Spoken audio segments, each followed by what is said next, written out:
The strike, which began September 14, is the first time the UAW has staged walkouts at all three of the big three manufacturers. And this guy Fain said the expansion of the strike is a response to a lack of progress with GM and Stellantis. Quote, we will shut down parts distribution until those two companies come to their senses. Says one man, like he's, I don't know, like he's Mussolini. Making demands, making threats, trying to bully.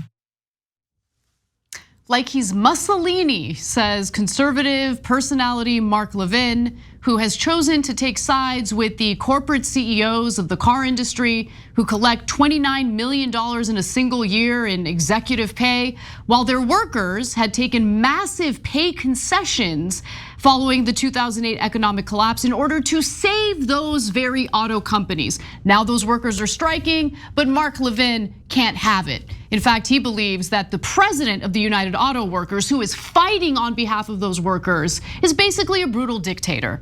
Well, he went on to suggest that unions should be subject to the same antitrust laws as corporations. Let's hear that argument. Why aren't our antitrust laws applied to major unions?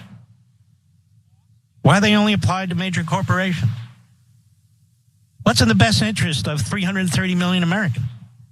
That some tiny percentage of the workforce can affect all the rest of the members of the workforce in a very negative way, and every single consumer? What kind of theory of economics, what kind of model is that? Don't tell me that's for the people. This president or this boss of the UAW is a thug. You either meet his demands or he's going to punish the country. No person like that should have this kind of power. No elected person should have this kind of power. Now, it should be noted that Mark Levin seems to have an affinity for dictators because he compared the judge who ruled that Donald Trump is guilty of financial fraud, Stalin, or someone who's engaging in Stalinism. But Jake, you think he makes a decent point there? I mean, why don't unions get treated the same way as corporations when it comes to antitrust laws? Mergers and acquisitions. Oh wait, that doesn't make any sense at all. So it's frustrating because conservatives get tricked by guys like this. They think he's smart because he uses phrases like, there's no theory of economics like that. Oh, okay, that's a nice phrase. And then you throw words around like antitrust for unions. But what does that mean, Mark? I mean, look, I don't think he's an idiot. I think he's a liar. But you tell me, Mark Levin, are you an idiot? Do you not know what antitrust is? Antitrust is when one company has too much power in a market and they can affect prices that affect the consumers. And there's many other problems with a monopoly, and that's why you have to do antitrust to protect consumers and to protect the free markets. The unions represent labor. How's the labor of one company going to merge with the labor of another company in another industry and create a competitive problem? That doesn't make any sense. Adam Smith, Wealth of Nations Business School, Econ 101, read all of it. Obviously, Mark Levin has either read none of it or is purposely lying to you, because that idea is so nonsensical, idiotic, that you either know nothing about economics or you think, my audience isn't that bright. I'll just lie to them 24/7. I'll use words that sound smart, but I'll trick them into voting for lower wages for themselves. He doesn't talk about the thugs that took $29 million a year, the CEOs, that didn't share that wealth with their workers who made it happen. He doesn't talk about those thugs. Those are his bosses. Mark Levin works for his advertisers, who are those giant corporations. So instead, he blames the average American worker while pretending to be populist. But there's a second layer to it. He's like, can you believe this one guy? He's bullying everybody. Really, Mark, you're gonna complain about people bullying folks after you've been kissing Donald Trump's ass for the last 7 years? Are you gonna say with a straight face that Donald Trump isn't the biggest bully we've ever seen in American politics? And by the way, as a matter of political strategy, I don't disagree with this bullying. I disagree with his policy, I disagree with everything he says, but bullying does work in politics. But you can't say that Trump doesn't bully. That's absurd. I know, Cenk, but let's be fair. Donald Trump is his bully. Yeah, right? and so he likes it's it. totally okay. Yeah, when you bully in behalf of the rich And on behalf of Mark Levin and liars and right-wing media, and when you bully the little guy who has no chance and you do it in favor of the richest people in the world and multinational corporations, then Mark Levin loves your bullying. But if you actually bully, I mean, the guy's a union boss. He's supposed to represent his workers. What do you mean bully? Yeah. What is he supposed to do? Go to the management and go, okay, I'll give you whatever you want. Just pay my workers as little as possible. If you're a union worker out there or any worker out there, you should want somebody that represents you. You're goddamn right they should bully management. Not unfairly, but to fight back on your behalf. That's the whole point of a union. Okay, but Mark Levin despises the average American, despises him, elitist prick that he is. So he's trying to bully you into backing those incredibly wealthy CEOs. Let's just cut to the chase, okay? I mean, you don't really need to think about it too hard because fact of the matter is people like Mark Levin do not believe that working Americans should have a seat at the table. They shouldn't be allowed to collectively bargain, negotiate what their pay should be, negotiate what their working conditions should look like.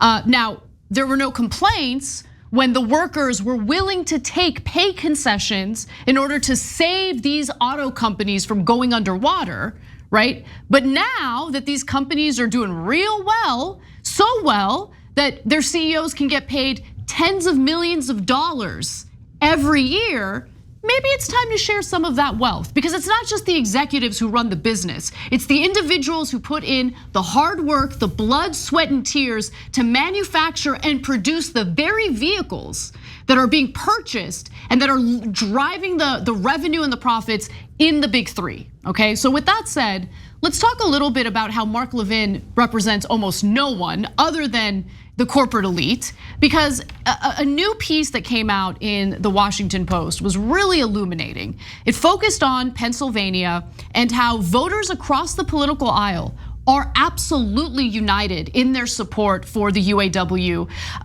strike and the workers. So before we get to that, let me just take a step back and look at the polling. So let's start with a new poll that was put out by for Data for Progress. So they talked to likely US voters between September 20th through the 21st, and here's what they found. 62% of all voters support the UAW strikes, which expanded last week to every General Motors and Stellantis parts distribution facility in the country. Nearly half, 48%, of Republican voters support the strikes, according to Data for Progress, along with 79% of Democratic voters and 59% of independent and third-party voters. Now, keep in mind that this is one poll. It's an organization that certainly leans progressive. But if you take a step back and you look at other polls, you'll find even higher percentages of support. Let's go to graphic 4. Gallup found that 75% of Americans side with UAW members compared to just 19% who side with the auto companies. And so now let's take a look at that report that was put out by the Washington Post. It talks about Bucks County, Pennsylvania. Bucks County is just outside of Philadelphia, and it is a politically diverse area. For instance, Bucks County went for President Biden in 2020, but Republicans also turned out strong, re-electing Republican Representative Brian Fitzpatrick to Congress. And according to the Washington Post, so far the residents of Bucks County appear mostly sympathetic to the workers. So Russ Oaksley, who's a 68-year-old retired truck driver who last belonged to a union when he was just 18 years old, said the following: "The CEOs and all the people at the top of the pile have all the money, but the guys at the bottom get hardly anything." He brought the striking workers firewood to help them stay warm in the middle of their strike. Then at a coffee house near the striking workers, a self-described liberal woman named Sherry Christenberry, I should say, was having breakfast with two of her friends. Her friends are from church, and here's what she's told the Post: "I think there's just been this huge disparity between management and labor for years and years and years. I think most people are sympathetic to the union workers because the disparity is too large. There needs to be a little evening out in every industry." Now, her friend from church, her name is Karen Marcus, describes herself as a moderate Republican. She does not support Donald Trump, but is in fact a self-identified Republican. She recalled a recent lecture at their church about economic justice and said this: I think most people would be sympathetic to saying a person ought to be given a wage that is in proportion to the success of the business. The people who are producing the product are the reason why the business is successful. At the next table over was a guy named Randy Hipps. Now we're talking about a conservative Trump supporter. What did he have to say about the striking workers? Does he agree with Mark Levin? No, he says they should get what they're entitled to and be able to maximize their talents and get paid what they're worth. Again, Randy Hipps, residents of Bucks County, Pennsylvania, and a Trump supporter. And finally, local man Chris Kinsey described himself as a very pro-union individual and fully supportive of the strike when asked whether he is worried about car prices going up, because the dominant narrative in corporate media is like, oh, this strike is bad, prices are gonna go up, you should be against the striking workers. Chris Kinsey is not buying it. He tells the Post, I don't think we should be worried about that kind of thing. I think we should be worried about Americans making a living wage, a real patriot. Chris Kinsey, so much gratitude for you. Look, the elites have lost touch with mainstream Americans. And so this is not a new phenomenon. And in fact, in my book, Justice Coming, I explain exactly why. They started taking corporate money in the form of donors, and the advertisers are also giant corporations. So there's capture of the media and capture of the government officials. So they've lost track of just fundamental politics, let alone policy, right? So before 1978 and the corporate takeover of our government, it was elementary that you would campaign based on what the average American wants. How else would you get enough votes? And I mean, it's just the most simple thing in the world. But since people have lost track of that, you have to do polls explaining that, yes, average American workers are in favor of average American workers. And that actually comes as a surprise to people in Washington. They're like, oh, didn't see that. People are in favor of the strike. That's like generally surprising. When it's surprising every time. They're like, in fact, again, sorry, but in my book, Justice Coming, I show quotes from cable news anchors every time they see a progressive poll for like, Americans want paid family leave. When you have a kid, you want 12 weeks off to be able to take care of the kid. The CNBC anchor goes, in really shocking results today, people want a couple of days off after they have a baby. How could that be shocking? How?